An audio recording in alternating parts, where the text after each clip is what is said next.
Hello, everyone. Thank you for joining the Spiritism Talk series promoted by the United States Spiritist Federation every Saturday morning at 11 a.m. Eastern Time. I'm very happy to host this talk by Claudio Filho, who will be leading our live today with the theme No Judging. Before we start, please allow me to introduce Claudio. Claudio Filho is a dad of two, a technology enthusiast, and has been studying Spiritism since 2010. He is an active member of the California Spiritist Association and the Nosso Spiritist Society. Hi, Claudio. How are you doing? Hi, Peter. How's it going? Good, good. Great to have you here. Yeah, thank you so much for having me here. Excited to talk about our in our presentation today. Great. So, everybody, please take this opportunity while Claudio speaks to send your questions during his presentation. He has reserved time to address your comments and your questions once he concludes his presentation. So, Claudio, it's all yours. All right, thank you so much, Peter. Thank you, everyone, for watching us this morning. Thank you for the U.S. Spiritist Federation to allowing me to present to you guys this morning. And the theme for our talk today is really why we judge others. Have you guys really thought about this question before? And judging happens every day, and no matter where you are, sometimes at work, sometimes at school, at home with your family, with your friends, whenever they do something that you don't like, or and most of the time with people that you don't know, like sometimes you're just walking on the street and you see someone that is different than what you're used to, and then you start judging them either for their actions, for the way they wear themselves, for whatever reason. We tend to judge others, and it's a very automatic reaction. It's part of like being human, but we thinking about like our progression and in our journey to become better. It is something that we have to control, and we have to put our mind in front of it and stop that cycle of judging, right? So I'm gonna bring you guys a couple of like different reasons why we judge so much others, and hopefully and then by the end we're gonna go over how we can overcome that, right? So the first reason why we typically judge others is due to prejudice. Prejudice, and I went to the dictionary here. It's a preconceived opinion that's not necessarily based on reason or actual experience. Sometimes it can be based on an actual experience that we experience ourselves, or maybe someone that was close to us experienced a certain situation with a person that has a similar background to the person that you're judging at a very moment. And so we come with this biased opinion from like one particular event, and then we start judging the person. We come with this preconceived opinion, but we got to remember our data set is too small to put a whole bunch of people from whatever reason. It could be from like a different country than yours, or from a different religion background, or whatever reason. Our data set is really too small to put everyone in the same bucket. The other reason why we uh, we have prejudice against other people, and I'm saying we because even though a lot of us might not consider ourselves racist or things like that, which is great, we still have that inside of us, so we have to combat that. So another reason is really competition for resources. So especially when it comes situations that are critical, when resources become critical, and we just experienced that throughout the pandemic. That instinct kind of kicks in, and we start like, and that starts to boil inside of you, right? There's also a historic system of oppression that leads us into the situation of prejudice, and that starts sometimes like with your uh, uh, great parents, or maybe your parents, right? So they have that preconception, and you pass that along through generations. So it's important, especially if you have kids, to break that cycle.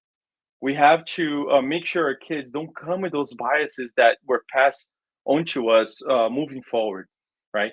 And then another reason for prejudice itself, it's unfamiliarity. So whenever there's something that we're not familiar with, we tend to fear that, or we tend to repel that. And I'll give you guys another example, something that happened to me as a kid. So when I was a kid, my mom used to cook a lot for us, and she's a phenomenal cook. There was something that she used to cook that I didn't really like, which was pasta in general, except for her lasagna. I always liked her lasagna, but her pasta, like she cooked it too much, so it was kind of soggy, kind of soft, and she didn't like too much sauce in it. So it was a pasta that didn't have a whole lot of sauce. And me as an adult, I like pasta al dente, and I like a lot of sauce, right? So as a kid, I grew up with this preconception that I didn't like pasta, but the reality was I didn't like my mom's pasta. And then everywhere I would go, I would say, no, no, I don't like pasta. And then until I got to a point that I realized, oh my God, I'm missing out so much. Let me try. And then when I started trying pasta, and then nowadays I love it, and I cook a lot of pasta myself. But things like that, those past experiences that we had, cannot get into our way of progressing and moving forward. So we always have to watch when you have like this feeling of uh, repelling something, just watch that and see if there's anything behind it, right? So don't let that block your progress, or don't let that close yourself to other situations, right? So this was one of the first factors. Now I'm gonna bring something that Jesus brought to us when he gave the Sermon of the Mountain, and this is described on the Gospel of Matthew, and the the Gospel the by the Spiritist Gospel also covers that in length. But basically, the discourse was very fairly brief, and he starts by warning his followers that the dangers of judging others. And basically, just to resume what is written here, he says, "Why do you see a speck in your neighbor's eye, but you don't see the log in your own eye?" And I found this picture here, which you can actually see in the Met Museum. It's the parable of the mud and the bean by Domenico Fetti from 1619. As you can see there, this older gentleman is pointing to the younger gentleman, and he has this huge log right in front of him. So sometimes we tend to see the failures of others more than we see our own failures. And the other thing that Jesus said during that time was that for the judgment you make, you'll be judged. The measure you give will be the measure you get. So we have to keep that in mind when judging others. Are we up to that standard to be able to judge someone? Are we really better than that person? And so it's much easier to judge that person up front than look into ourselves and see if we are in a different situation than that person is. So we have to always watch out for those feelings, and make sure also, like when you do that judgment, make sure like that judgment, well, how would that be if it would apply to you instead of the other person? So let's always keep that in mind. The third reason why we tend to judge others is because we see our own actions on other people. Uh, Especially being a spiritist, we sometimes see ourselves in the past, things that we used to do, not necessarily in a past life, but even in this life. Sometimes you see people doing something wrong, and then something that you used to do, and that bothers you so much. And it's natural to feel like that, but we just have to remember that person is also progressing, and that person can become someone like you. So if you're truly working on yourself, you should not uh, really condemn that person and just think, oh, he's also growing. He's also like, I used to do that. Now I don't do it anymore. So look as an opportunity to congratulate yourself that you don't do that anymore. Right. So just take a different turn on when you're judging someone. And like I mentioned on the previous slide, judging is easier than understanding. So I also have this experience that I never forgot. I was very young. I was probably like 19 or 20 years old, and I was traveling with my friends, and we're in this middle of this huge traffic, bumper to bumper. It was in the summer, very hot, and five kids in the car. And I had this friend Ricky, and he was one of the calmest persons I ever met. And as he was driving very safely for, especially being 18 or 19 years old, he was driving very safely, and then people were cutting him off left and right. And we in the car were like, Ricky, come on, man, everybody's cutting you off. And then he was just calm and laughing, and to the point that he said, you never know what's going on with those people. Maybe they are in a rush, maybe they are taking someone to the hospital, maybe they have their reasons to be doing what they're doing. We have no reason to be in a rush. We're just going on vacation. We have nothing scheduled. So why you guys are so in such a hurry, right? So he basically took a bad situation and changed completely the perspective of it, which is something that we should do. And I always remember, and every time I'm in the situation, especially in the traffic, I live here in the Bay Area, traffic tend to be very bad. I always think about that. I remember that because that helps me to calm myself down and just go through that situation. So keep that in mind. We have sometimes to look into situations and create an opportunity to to take to think a little deeper. There might be a reason why somebody's cutting you off. There might be a reason why maybe somebody's yelling at you. There's might be something going on in their lives that you're not aware of, and just be more patient with people. And now it comes another reason, which is, how many times we underestimate someone because we fail to be curious. And when I say that, this is a phrase from Walt Whitman, and it's also covered on the show Ted Lasso.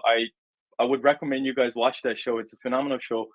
And basically, in a lot of the situations, we fail to ask questions. So we use those assumptions that we have about a person, maybe because of their background, maybe because the way they dress, and then we fail to be curious. So I remember a situation as well.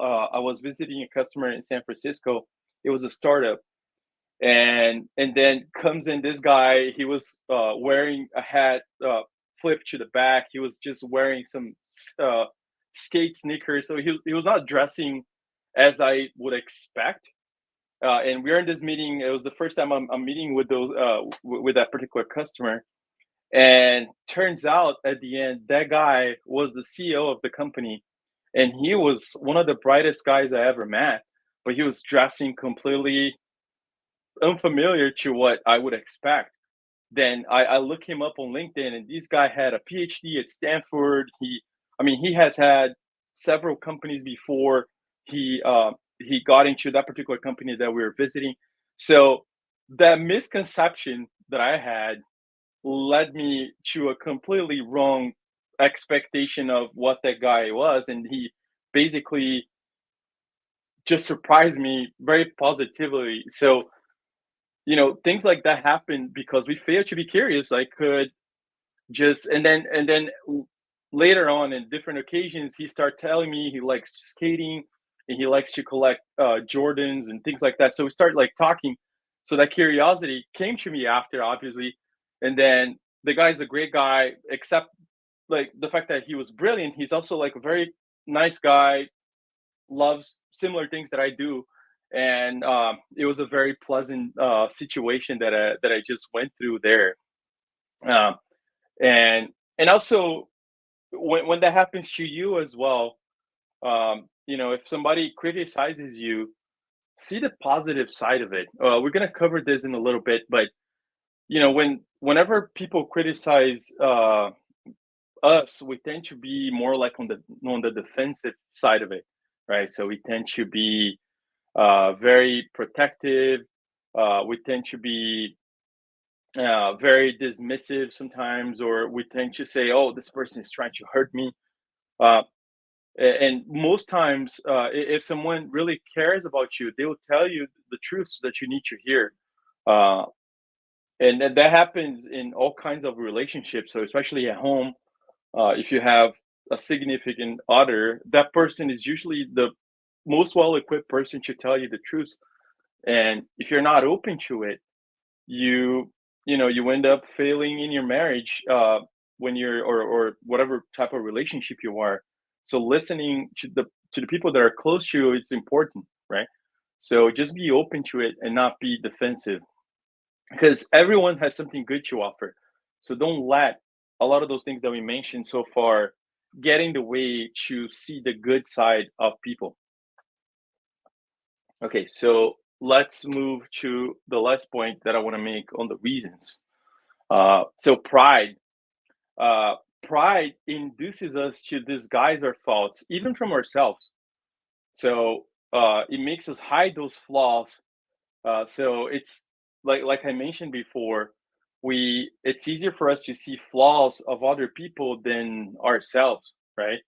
And uh, our actions are often driven by pride. Even if you don't consider yourself like a proud person of yourself, we tend to always put ourselves first. So we have to always watch for that, because if we are here living with other people, our main goal is really to grow as a human being, right? And in order to grow as a human being, humility is one of the things that we have to practice every day. So, and sometimes it's very hard, but it is something that we have to work on. And if you read Kardec's work in many different books, he basically says pride is the negation of many virtues, and it bases most of the human actions. And he also states pride as the main uh, obstacle for progression. So I took or you can go read one particular section of the Spirit's book, and it's covered on the chapter Law of Progress. I believe it's the third book of the Spirit's book, question 785. And it's a like the question is, what is the greatest obstacle to progress? And it says pride and selfishness. And as you read more about Spiritism, you understand that's truly what makes us take the worst decisions in our existing life, and also in our past lives. This particular chapter discusses how our experiences across lifetimes can be shaped by our past tendencies toward pride, right? And then how learning to embrace humility is necessary for true moral advancement. So, pride and the ego, which are very well connected, are the main reason for us to move forward. And even like a lot of people say, oh, I don't, I don't need help of anyone. And maybe today one can be in good health, can be in a good economical situation. You never know, right? So yeah, maybe today you don't need help of someone, but if you keep your pride, it's going to get to a point in your life that maybe you're not going to be in the same financial situation that you are right now, or maybe you're not going to be in the same health situation that you are right now. We don't know what comes next.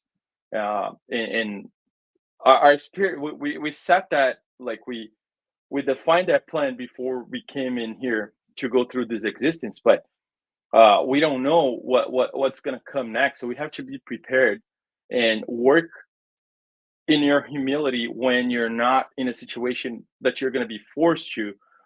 Because I can give you an example. I know some people that are getting older to a point that they might not be able to drive anymore, and that's a huge uh, impact on your on your pride, right? So the moment that you're not capable of doing, or that you depend on others to do things that you used to do, it gets very frustrating. Or even that happened to me just recently. If you have an injury of some sort, then some basic things that you used to do, you're not going to be able to do anymore, and there's a lot of like bad feelings that come with it. So if we practice our humility every day, when those situations arise, you're going to be prepared, right? So, and well, so we covered a lot of the reasons why we judge so much others, right? So let's move now into what can we do to be less judgmental, or what tools can we use in order to be less judgmental against other people. So the first one comes from one of the sages of antiquity, Socrates, which lived on Earth more than 400 years before Christ was among us, and he says, "Know thyself." Right. So knowing yourself and understanding what are our faults is key for you to stop judging others, because before you judge anyone else, you should judge yourself, judge your actions, understand if what you're doing, what is the impact of what you say, what is the impact of what you do in others. Especially if you are a parent, you have to watch out all your actions, because the little ones are paying attention and they know exactly uh, like what you're doing. Because sometimes you tell your kids not to do something, but if you do it, then it's pointless, right? So we need to watch for your actions. And before I became a parent, I always studied that, but now they will pick it up, like the smaller details, and they will throw it back to you.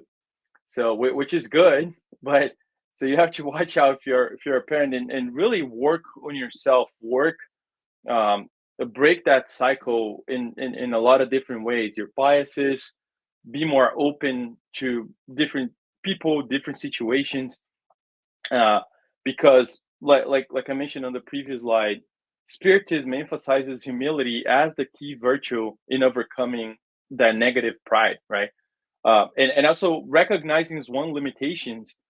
So, for instance, I'm a big guy, and I know, like, if I wanna be a marathon runner, I'm probably gonna fail. So it's better to put my effort on something that I can be good at, and that's even as a leader in my work.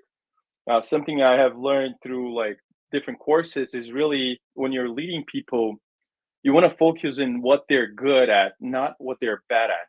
So instead of like trying to fix some of the things that they are bad, let's focus on exploiting what they're good at. So sometimes if you're, and I'm not saying we shouldn't fix some of the problems that we have, we definitely should, but we just shouldn't just focus our life in fixing all the wrongs, because it's going to be very frustrating. So we should lead our life with what we are good at, or what really pleasures us to become better people, right?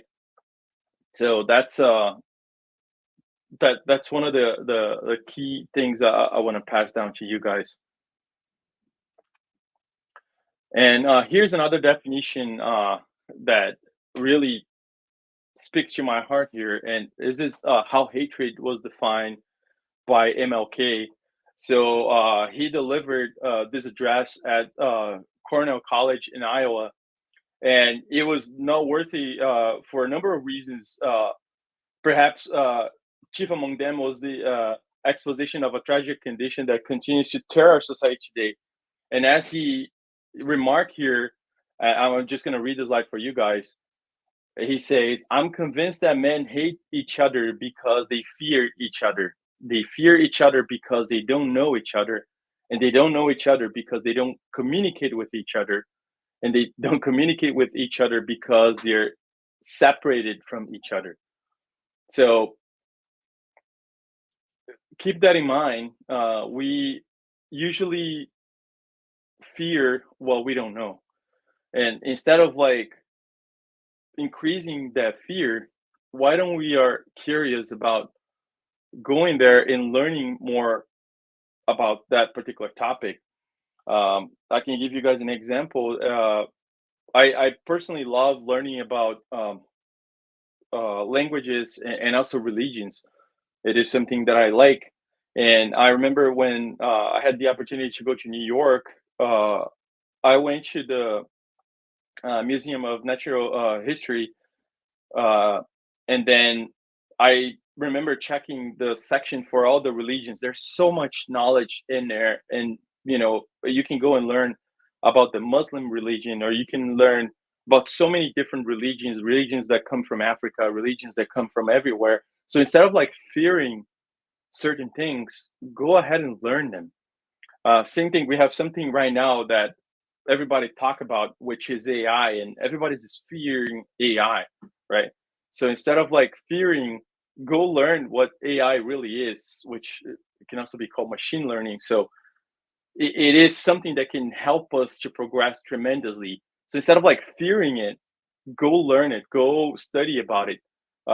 Because if we don't do that, especially with people, if you feel like you don't like a certain culture or how people act, go learn about that society, about that culture. It will open your mind instead of like just creating this negative reaction on yourself. Um, all right, let's move into another tip from, and this comes on the Spirits book, a question 919 from Saint Augustine. And this is an exercise I recommend anyone doing every day. And he says basically, at the end of each day, I would assess my conscience, review everything that I have done, and I would ask myself whether I had failed in some duty, whether someone might have reason to complain of me. So if we do that exercise every day before we go to bed, it's a good way for you to review your actions on that day. And if you do this every day, you start noticing. You first of all, you start feeling good because if you did something good that day, or if you help someone that day, at the end of the day, you're gonna have a very uh, pleasant sensation. So you will feel accomplished for that day because you did something good to help others, or maybe you did something good for yourself. Like that day, you worked out a little harder. You didn't eat what we were supposed to not eat, or you spent a lot of time with your kids, and that memory of something that happened early in the day gives you a lot of joy. And also, if you did something wrong, somehow that pops up in that, especially if you're like, I usually do that when I lay down and I just close my eyes, that comes back. So the next day you have the chance to change that. So, and make sure you do. Like if you did something that maybe hurt someone, go back to that person and give your reasons why you act that way, right? Like give your reasons why you did what you do. You did what you did to the other person. Make amendments. So it's a great way for you to evaluate yourself and really become a better person. And here comes another tip from Saint Augustine. Same question, and the Kardec asked the spirits, which the answer was Saint Augustine. Well, how is the most effective method for guaranteeing self improvement? And it comes back to something I have mentioned before. So when you are in doubt about regarding any one of your own actions, ask yourself what judgment would be if you're done by another.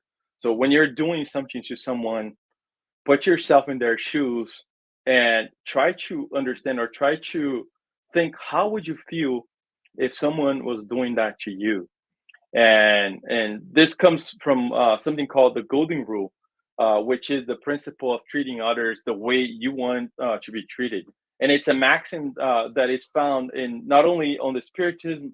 Jesus uses the golden rule all the time, but in most religions in different cultures, and it can be considered an ethic of reciprocity in some religions. So and basically, based on that situation, when you put yourself in somebody else's shoes and you wouldn't like that, don't do that to that person, right? So we really need to be ourselves in other people's shoes to feel what they feel. And coming back to another point that I brought earlier, uh, which is something that leadership courses taught me as well, which is our loving critics. So again, uh, do not overlook the opinion of enemies because they have no interest in this guys in the truth, and God often places them in your life to serve as a mirror to warn you more frankly than a friend would do, right? We have to stop being defensive.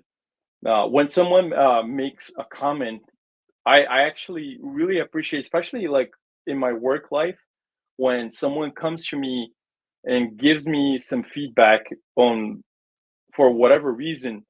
um, I My first reaction is not to be defensive; is to actually be thankful because uh, only people that care about you will give you feedback. And and the other comment I want to make is take that feedback if it's coming from someone that you trust, or even if it's an enemy. Like sometimes you feel like they're trying to hurt you, right? So take that with a grain of salt, but at the same time there's always a little bit of truth in everything. Even when someone is just trying to hurt you, there might be a reason why they're acting that way. uh so your first reaction should be like really to repel that, but uh even like I said, when you feel someone is trying to hurt you, uh you want to thank them for the feedback, and you can basically either ignore it or try to take any good pieces of it, because at the end of the day, the opinion that really matter is the opinion that you have about yourself, and the opinion of the ones that you truly care about are the ones that care. If someone is just trying to hurt you, you can also feel pity for them because maybe they're in a different stage of evolution. So um, the other recommendation is whenever that happens to you, treat that person with even more kindness, because when you're kind to others, it's going to be very hard for them to not be kind back to you. So even if that happens every day, kindness will make that person a little bit more round, and you notice they will change the way they react to you. And another thing that comes from Kardec on the Spirits book, question 798, are that changes and ideas are only transformed in the long run. So that concept of racism that I brought to you guys, that comes in several generations, right? Sometimes you have to break that cycle, uh, and as you break that cycle, then those ideas, at least if you have kids or if you have family around you, they're not going to move forward within your own cycle, moving forward. So those ideas become weakened in the course of successive generations, and then finally they disappear. So this is something that Kardec taught me, and I try to anytime I pay attention to this. So going back to the exercise that Saint Augustine was teaching us about every night to do a self reflection of your day, it's a good way, it's a good tool for you to assess and see those things. And if there are some ideas that are brewing in your head, you want to cut them off as soon as possible because you don't want them to propagate, right?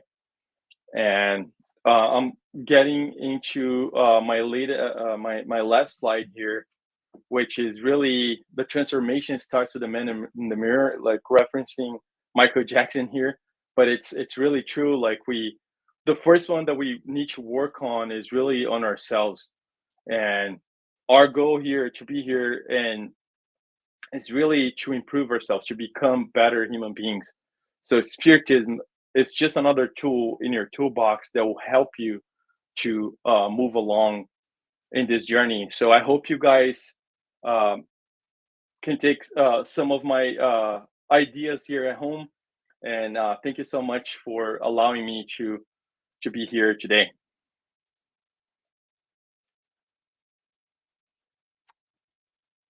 Thank you so much, Claudio. Thank you for the reflections on the subject of no judging. It's a very difficult habit that we all have, and our relationship with this is very complex. There's a lot to think about here. I have a few announcements before we get to our questions. First, there is a new weekly podcast-like series called Psychology and Spirituality, a bridge to a better path based on the life and works of Joanna de Angelis. There is a new episode every Friday at 6 p.m. Eastern Time.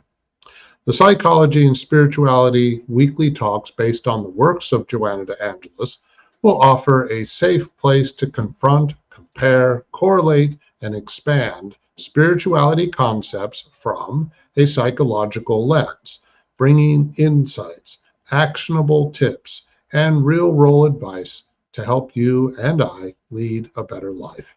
Please subscribe to receive notifications of new episodes at the USSF YouTube channel. Second announcement. The U.S. Spiritist Federation has launched a new Spiritist app called Be My Hope, available for download either on the App Store or on Google Play. This brand new app offers uplifting content in a collection of videos, daily messages, and audio materials. Download it now. And finally, on the screen, please note there is a QR code. If you want to help the United States Spiritist Federation promote more publications and promote Spiritism to everyone, please scan the QR code for your donation. Okay, we are now open for questions and comments from the audience. If you haven't posted yet, there is still time. Let's see what we have here. All right. Okay. From the United States Spiritist Federation. Do we judge others out of self-protection? If so, are we hardwired to judge? And is this a reason why it is difficult to break this malicious habit?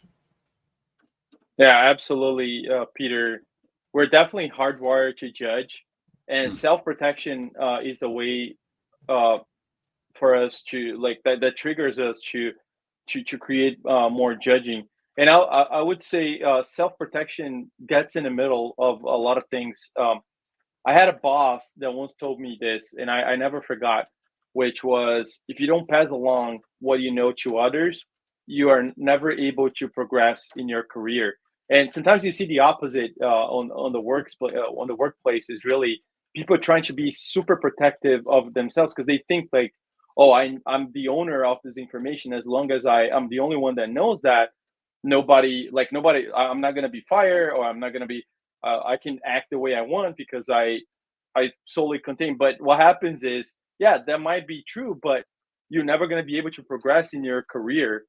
So by teaching others, you really learn. Like first of all, you assess if what you know is really true.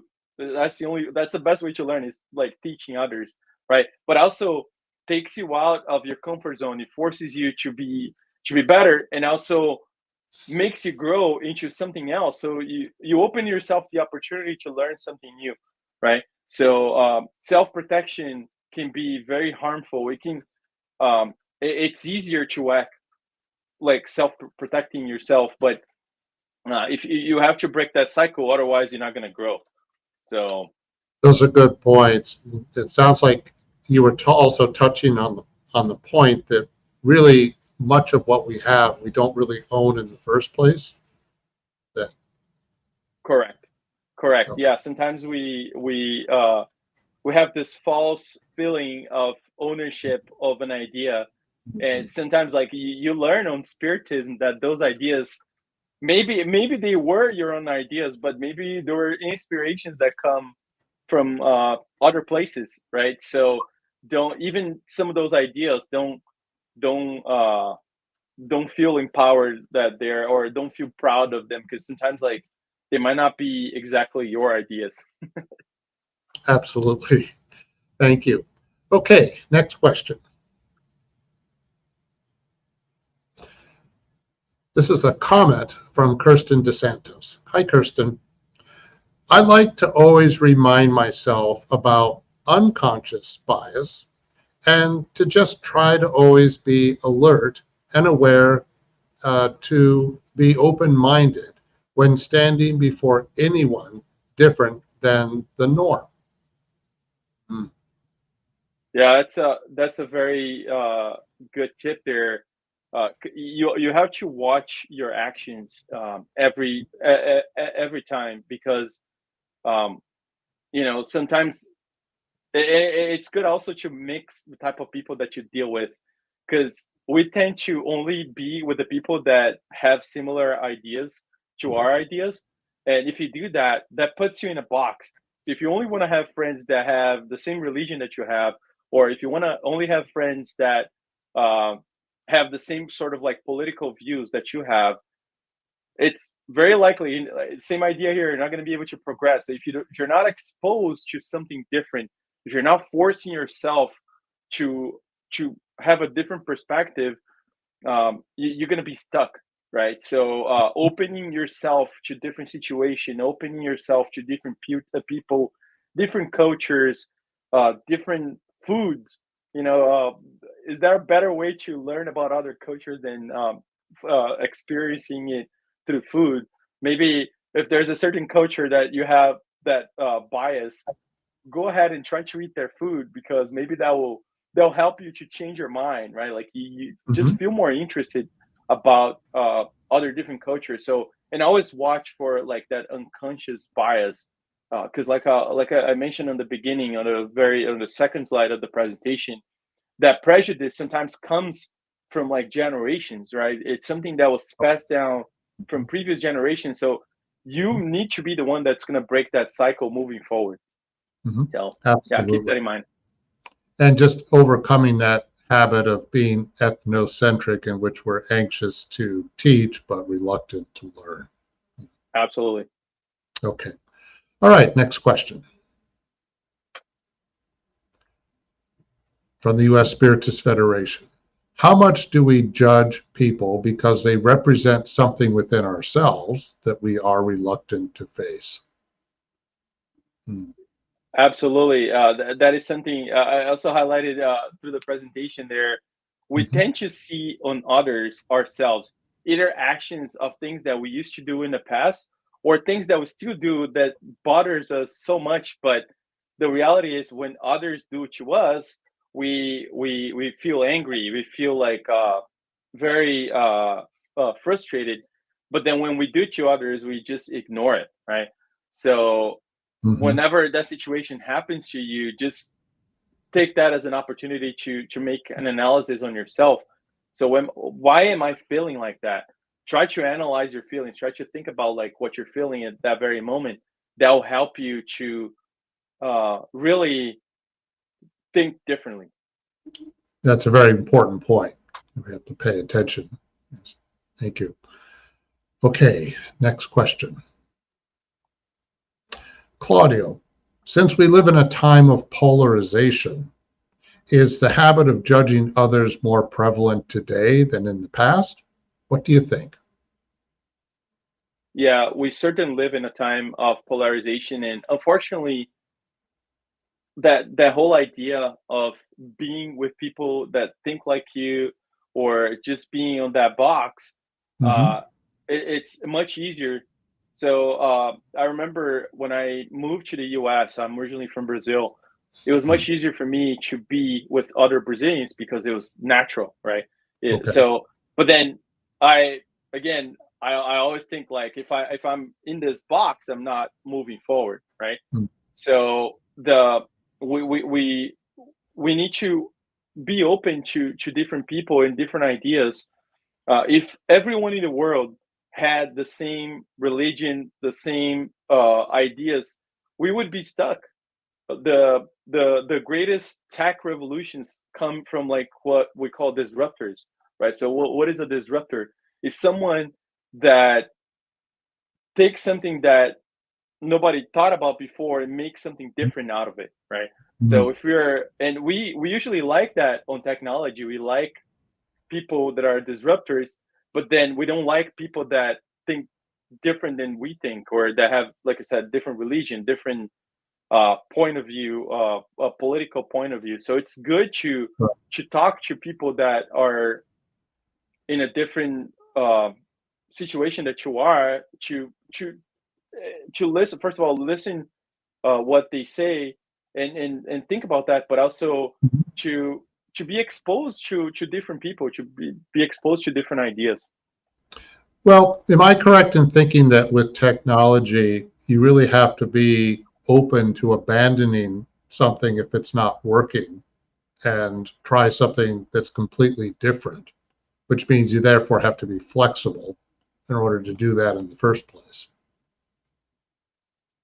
Yeah, flexibility is the key for success if you're dealing, especially with technology. Hmm. So I work with semiconductors, and I remember when I started with semiconductors, Hmm. uh, the most advanced nodes that we had in this technology was in the 20, 30 nanometer space. And now, like, I just read some news yesterday that Intel just announced a 1.5 nanometer factory in Germany. So when you think about that, like that is a tiny little fraction of the size of what used to be. And so this is only on the field that I work on, right? Right. Uh, you you need to look into how you do things. And Einstein says if you do the same thing every day and expect a different result, you're a fool, right? So Hmm. you gotta do it. Uh, you gotta change the way you do things in order to expect different results. So Right. uh, and that comes in technology. That comes in all aspects of our lives, right? So if you're trying to lose weight and you keep eating the same stuff that you eat every day, or if you're Hmm. not exercising, like, you're not going to lose weight. So you have to Right. break that habit, right?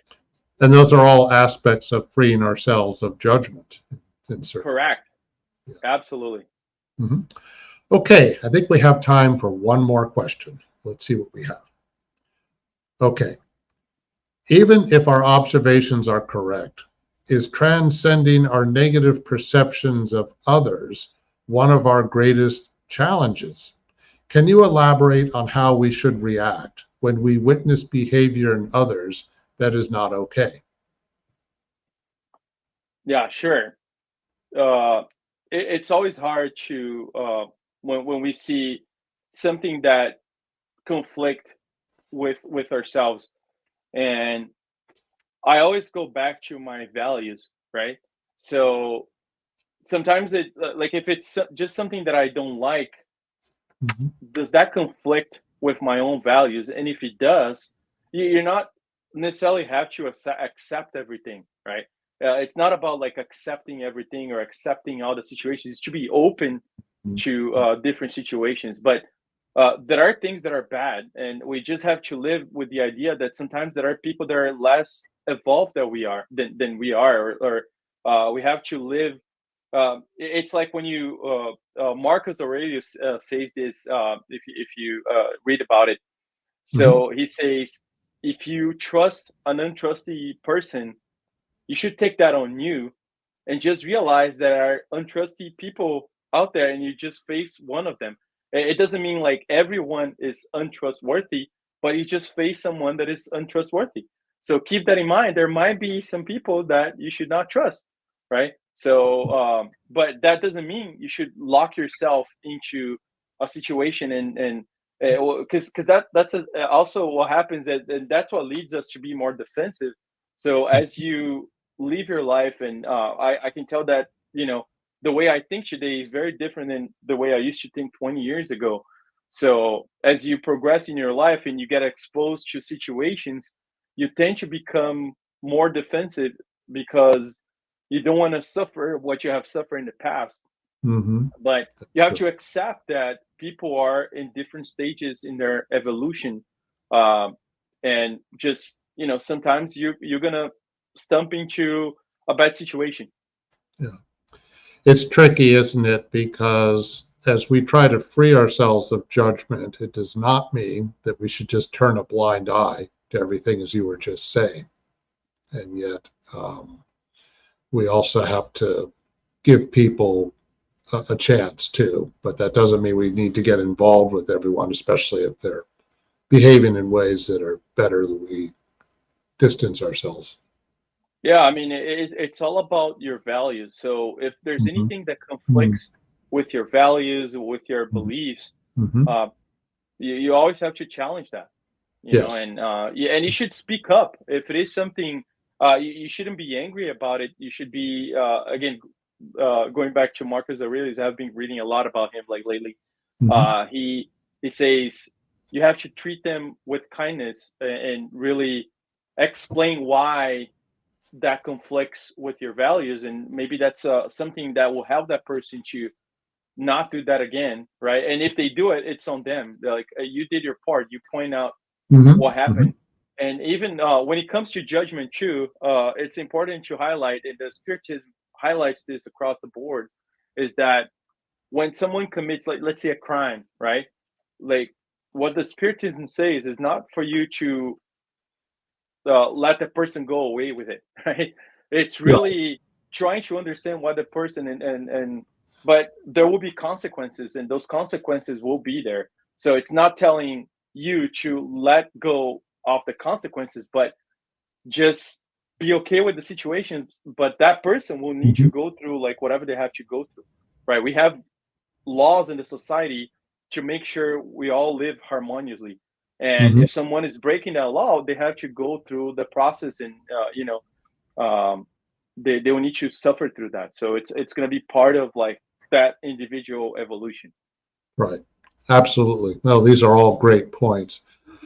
Okay. Well, thank you, Claudio. Thank you for sharing your knowledge and expertise with us. And thank you, everyone who has watched today's Spiritism talk series. And thank you for those who've been following us every week. Next Saturday, we will have Edward Christie talking about Blaise Pascal, the heart's search for God. That should be a fascinating subject. I look forward to it. Okay, Claudio, do you mind doing a final prayer for us? Yeah, absolutely, Peter. Thank you. Let's close our eyes and thank God for the opportunity to be here as human beings. Thank for the opportunity to live where we live, for the house that we have, uh, for the food that we have in our tables, for the friends that surround us and help us to move forward in our progress.